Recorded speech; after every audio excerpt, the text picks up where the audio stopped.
Welcome to Shukla study point. आप सभी का स्वागत है आपके अपने YouTube channel Shukla study point में। मैं शिवम शुक्ला आप सभी दोस्तों का हार्दिक स्वागत करता हूं। आज के वीडियो के माध्यम से हम लोग चर्चा करेंगे बीए फर्स्ट ईयर के फर्स्ट सेमेस्टर में खास करके एंसेंट हिस्ट्री अगर आपने लिया हुआ है तो एंसेंट हिस्ट्री में आपको पढ़ना पड़ता है फर्स्ट सेमेस्टर में भारत एवं विश्व की आरंभिक सभ्यताएँ। तो भारत की जो आरंभिक सभ्यताएँ हैं उनके बारे में और जो विश्व की आरंभिक सभ्यताएं हैं यानी प्रारंभिक सभ्यताएं उनके बारे में, मतलब अंग्रेजी में इसको बोलते हैं early civilization of India and world.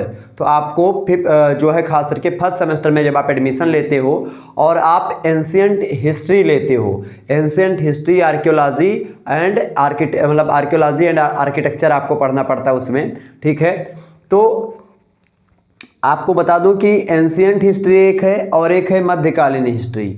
तो अगर आपने एग्जामिनेशन फॉर्म में एंशिएंट हिस्ट्री लिया हुआ है, उसमें ancient history archaeology and architecture लिखा हुआ है, तो वो आपको पढ़ना पड़ेगा ये वाला इतिहास। लेकिन अगर आपके एग्जामिनेशन फॉर्म में केवल और केवल हिस्ट्री लिखा है, केवल हिस्ट्री लिखा है मतलब केवल इतिहास लिखा है, तो इतिहास में आपको मध्यकालीन इतिहास यानी कि जो इतिहास आपको पढ़ना है तो केवल हिस्ट्री उसमें आपको पढ़ाई जाएगी, उसमें आर्ट एंड आर्किटेक्चर आर्कियोलॉजी ये सब नहीं पढ़ाया जाएगा।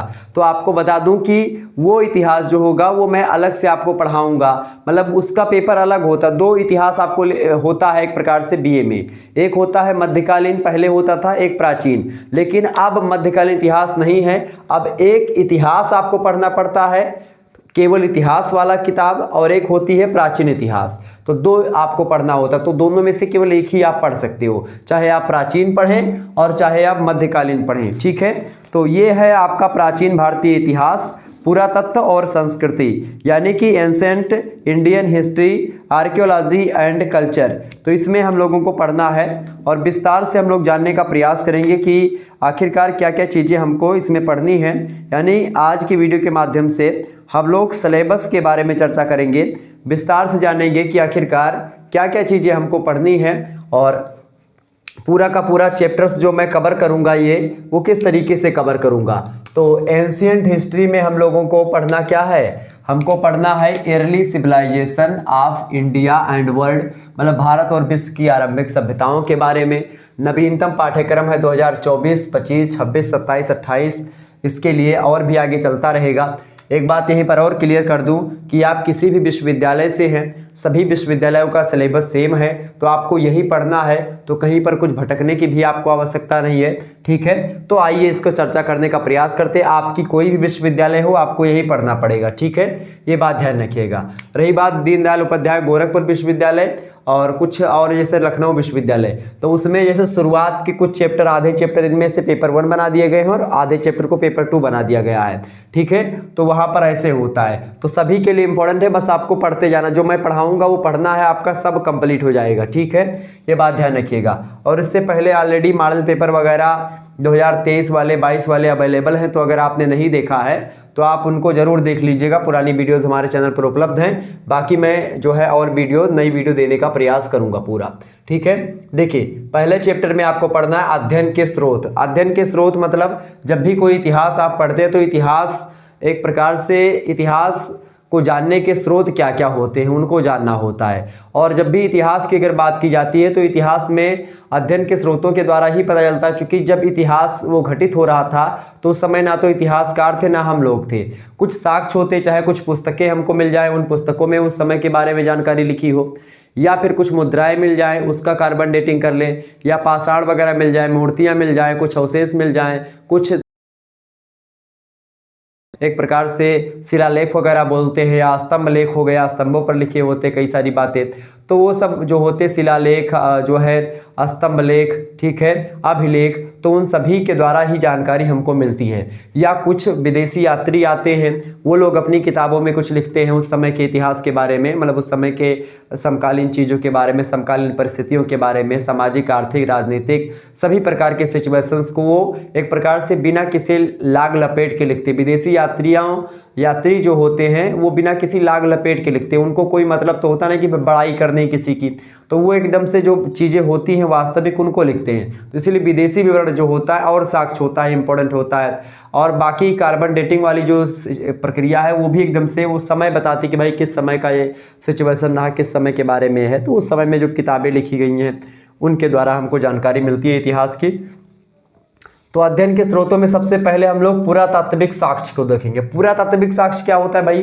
पुरातात्विक साक्ष्य मतलब कि जो एक प्रकार से आर्किटेक्चर जो हमको मिले हैं, उन आर्किटेक्चर के माध्यम से जैसे हमको बहुत सारे शिलालेख मिले हैं, बहुत सारे पत्थर मिले हैं, बहुत सारे मंदिर वगैरह मिले, तो उनके ईंट वगैरह का कार्बन डेटिंग किया हमने और उसके बाद में हमने पता लगा कि भाई ये चीज़ें हैं। जैसे जो है जो राम सेतु बना हुआ था, श्री राम सेतु, तो वहाँ का जो फ्लोटिंग रॉक्स होते हैं, तैरने वाले पत्थर, वो मिल गया था। आपने मूवी देखी होगी राम सेतु, तो उसकी कार्बन डेटिंग हुई तो 7000 वर्ष पुराना निकला वो। तो इससे पता चला कि राम भगवान का जो समय काल रहा था होगा वो 7000 साल पहले का रहा होगा। तो ये सब चीज़ें अब निकल करके सामने आ रही हैं। तो ये एक प्रकार से पुरातात्विक साक्ष्य हैं, ये बात ध्यान रखिएगा। और इसके बाद में अगला है आपका वैदिक साहित्य। वैदिक साहित्य में आप देखते हैं वेद वगैरह, 4 वेद, ऋग्वेद, सामवेद, यजुर्वेद, अथर्ववेद, 4 वेद हैं। इन्हीं वेदों से एक प्रकार से ब्राह्मण ग्रंथ कई सारे बने, ठीक है। कई सारे आप देखते हैं वैदिक में वेद के बाद में वेदांग साहित्य आता है। चूँकि वेदों को समझने के लिए वेदांग साहित्य बने, 6 प्रकार के वेदांगों की रचना होती है। इसके अलावा तमाम प्रकार के आरेड़क बनते हैं, स्मृतियाँ लिखी जाती हैं, उनके द्वारा हमको तत्कालीन जानकारी मिलती है। इसके बाद में हमको रामायण और महाभारत, तो यहाँ पर हमको वेदांग साहित्य के बारे में पढ़ना है, वैदिक साहित्य के बारे में और पुरातात्विक साक्ष्यों के बारे में। पुरातात्विक साक्ष्य, वैदिक साहित्य, वेदांग साहित्य, रामायण और महाभारत।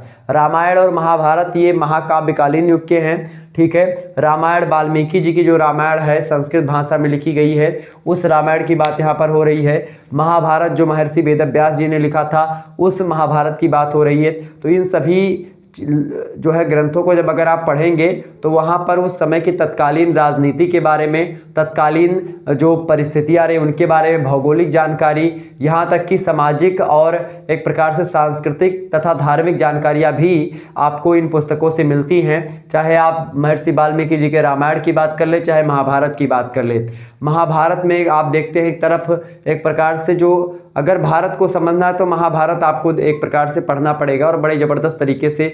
दुनिया का सबसे बड़ा महाकाव्य है महाभारत। तो महाभारत के बारे में आप लोगों ने अगर नहीं पढ़ा है तो महाभारत के बारे में आप जान लीजिएगा, ठीक है। आप देखते हैं वेद लिखे गए, अच्छा ब्राह्मण साहित्य के अंतर्गत ही वेद वगैरह आते हैं, ये बात ध्यान रखिएगा। 4 वेद लिखे गए, 4 वेदों के बाद में आप देखते हैं ब्राह्मण, चूँकि सभी वेदों को एक प्रकार से अलग अलग ब्राह्मण ग्रंथ हैं सभी वेदों के। जैसे ऋग्वेद के ऐतरेय और कौशितकी ब्राह्मण ग्रंथ है ऋग्वेद के, यजुर्वेद के शतपथ और तैत्तिरीय ब्राह्मण ग्रंथ हैं, सामवेद के पंचविश या जिसको तांड ब्राह्मण ग्रंथ भी बोला जाता है, तो सामवेद के पंचविश और 60 ब्राह्मण ग्रंथ हैं, अथर्ववेद के गोपद ब्राह्मण ग्रंथ हैं, ठीक है। इसके बाद में आरण्यक लिखे गए, इसके बाद में उपनिषद आए, ठीक है। ये बात ध्यान रखिए। उपनिषदों में खास करके जैसे कि ईश, केन, कठ, प्रश्न, मुंडक, ऐतरेय, तैत्तिरीय, छंदोग्य, बृहद्रणक्य, श्वेताश्वतर, कौशितकी, ये सब उपनिषद जो है लिखे गए। इसके बाद में वेदांगों की रचना हुई। वेदांग 6 वेदांग रचे गए जो कि एक प्रकार से वेदों को समझने के लिए थे, ठीक है। 6 वेदांगों में आपको बता दूं, जैसे जो वेदांग लिखे गए वो वेदांग साहित्य में हम लोगों को पढ़ना है। वेदांगों में सबसे पहली बात शिक्षा पहला वेदांग है, दूसरा है कल्प, तीसरा व्याकरण, चौथा निरुक्त और 5वां है छंद, 6वां है ज्योतिष। शिक्षा में शिक्षा के बारे में, चूँकि वैदिक स्वरों की शुद्ध उच्चारण विधि शिक्षा के द्वारा आपको पता चलती थी। कल्प होते थे, कल्प ऐसे सूत्र होते थे जिनमें कर्मकांड, धर्म व्यवस्था, यज्ञ संस्कार की विधि, इन सभी का वर्णन हुआ करता था, वो कल्प सूत्र कहलाते थे। 4 सूत्र की रचना की गई है, एक सुलभ सूत्र है, एक स्रोत सूत्र है, एक गृह सूत्र है और एक धर्म सूत्र हुआ करते थे।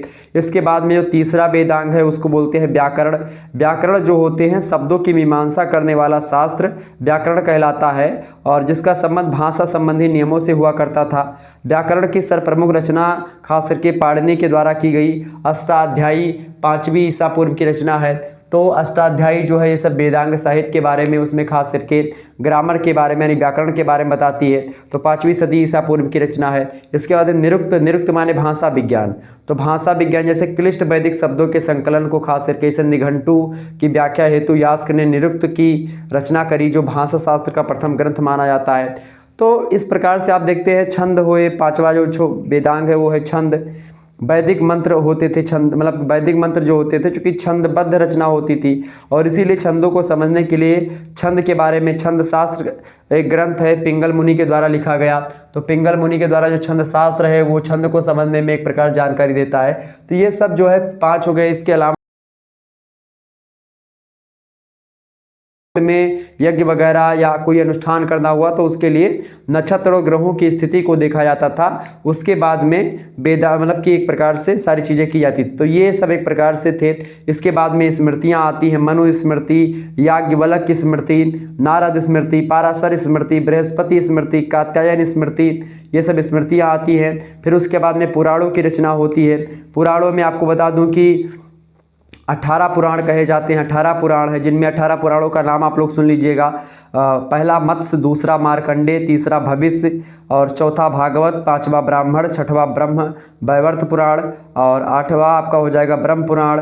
फिर अगला है आपका वामन पुराण, फिर अगला है बाराह पुराण, फिर अगला विष्णु पुराण, फिर अगला है आपका वायु पुराण, फिर अग्नि पुराण, फिर नारद पुराण, फिर पद्म पुराण, फिर लिंग पुराण, फिर गरुड़ पुराण, फिर कूर्म पुराण, कूर्म पुराण, फिर उसके बाद में स्कंद पुराण। तो ये एक प्रकार से 12 पुराण है, ये बात ध्यान रखिएगा। विष्णु पुराण से मौर्य वंश का इतिहास पता चलता है।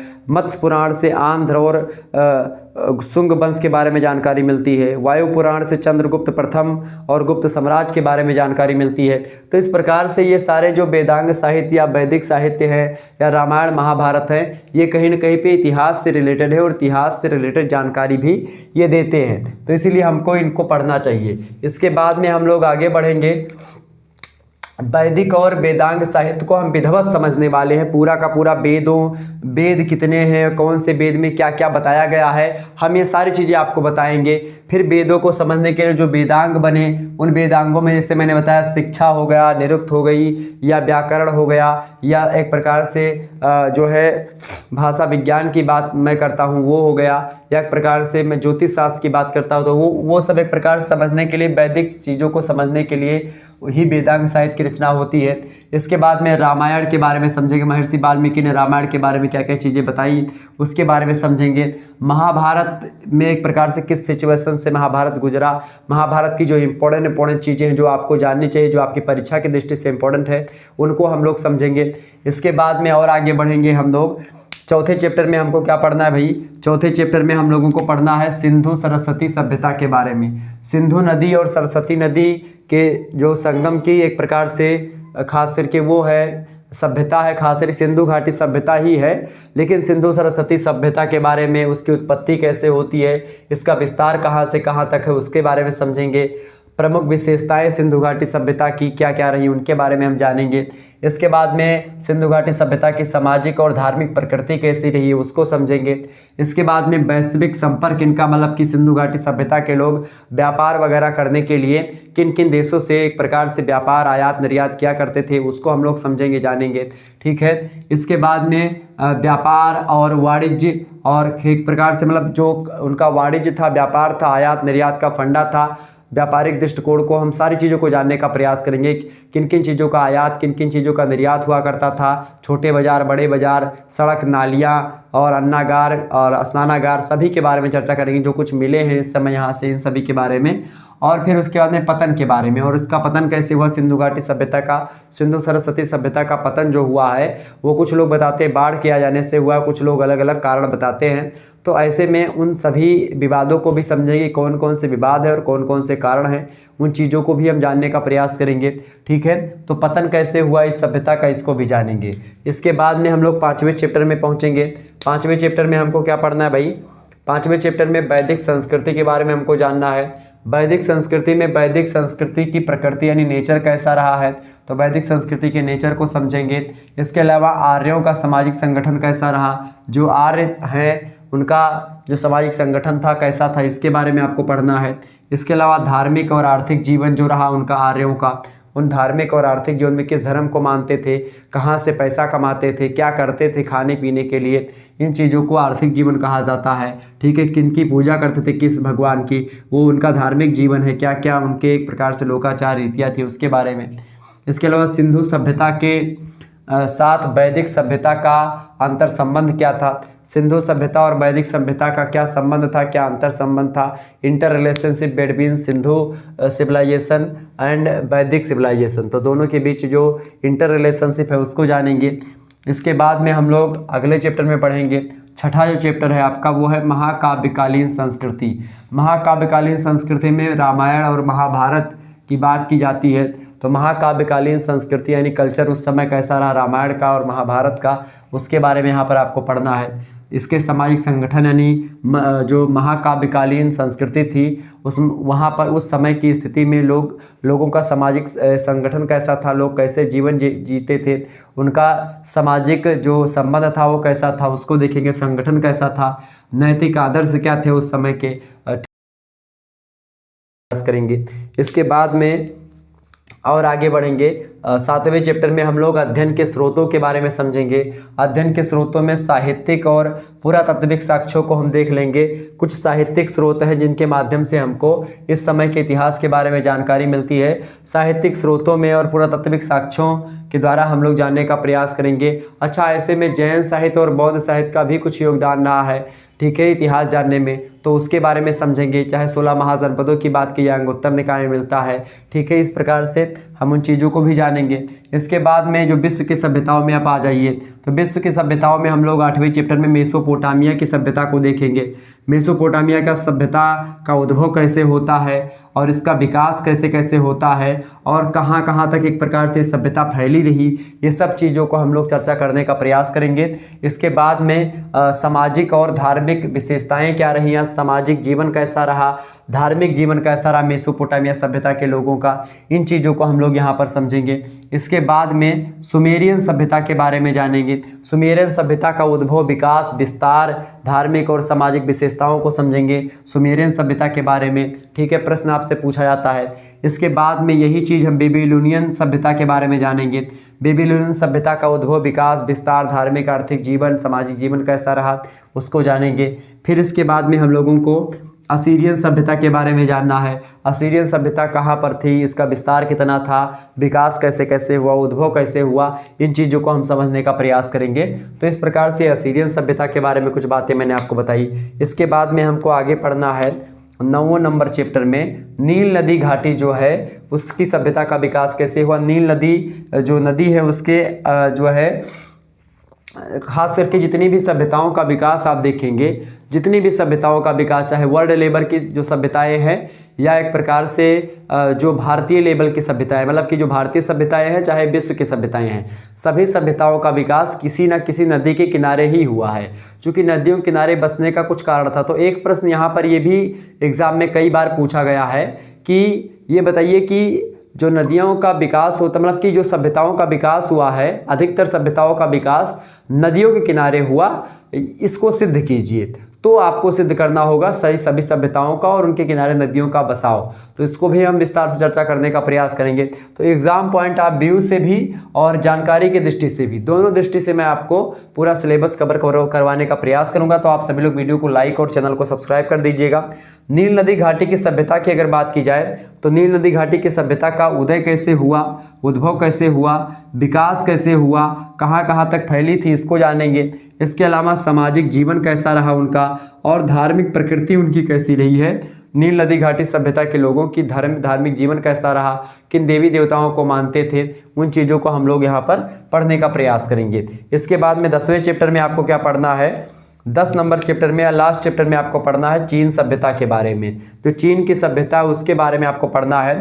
चीन की सभ्यता का उद्भव कैसे हुआ, चीन की सभ्यता का विकास कैसे हुआ, कहाँ तक फैली थी चीन की सभ्यता, और भी बहुत सारी धार्मिक और आर्थिक सामाजिक विशेषताएं हैं। उन विशेषताओं के बारे में, मतलब कि प्रमुख विशेषताओं के बारे में हम लोग चर्चा करेंगे चाइना की सभ्यता की। तो चाइना की सभ्यता यानी चीन की सभ्यता, नील नदी की सभ्यता, असीरियन सभ्यता, बेबीलोनियन सभ्यता, ठीक है, और इसके अलावा मेसोपोटामिया की सभ्यता, ठीक है, सुमेरियन सभ्यता और सिंधु घाटी की सभ्यता, इन सभी सभ्यताओं के बारे में हमको जानना है विस्तार से।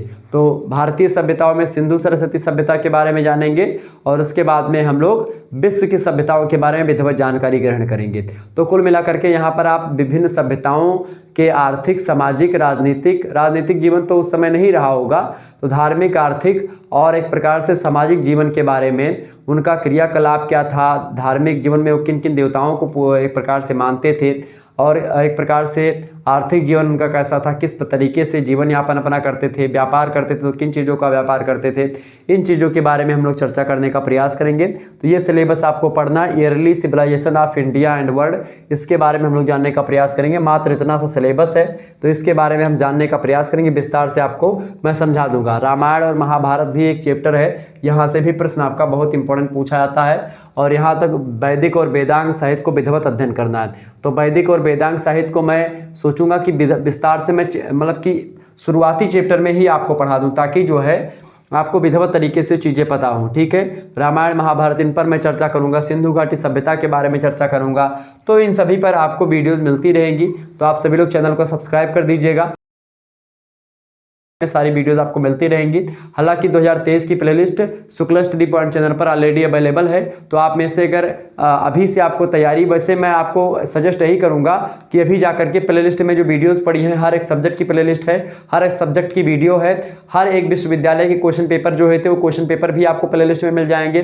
सारी चीज़ें आप वहाँ से जाकर के प्लेलिस्ट में आप देख सकते 2023 वाले।